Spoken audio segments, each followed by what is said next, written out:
রাজধানীর 0 পয়েন্টে রোববার আওয়ামী লীগের সমর্থক ভেবে কয়েকজন ব্যক্তির উপর হামলার ঘটনায় বাংলাদেশ কর্তৃপক্ষকে দ্রুত ও নিরপেক্ষভাবে তদন্ত করার ও জড়িতদের জবাবদিহিতার আওতায় আনার আহ্বান জানিয়েছে অ্যামনেস্টি ইন্টারন্যাশনাল।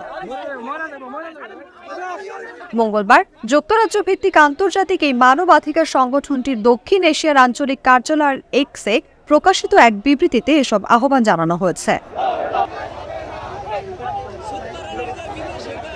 অ্যামনেস্টির বিবৃতিতে বলা হয়, রাজনৈতিক মতাদর্শের কারণে মানুষের উপর আক্রমণ করা, মত প্রকাশের স্বাধীনতা ও সভা সমাবেশ ও সংগঠন করার অধিকার লঙ্ঘন।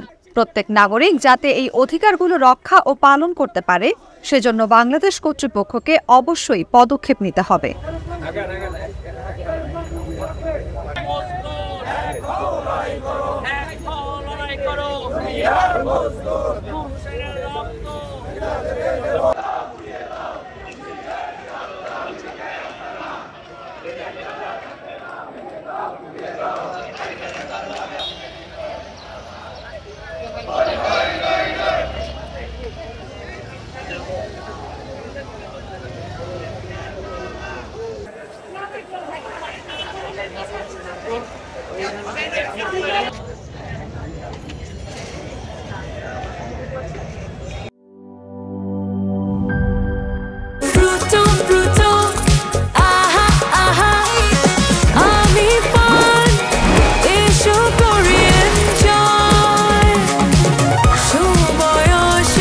প্রাণ ফ্রুটো, সময় অসময় ফ্রুটোময়।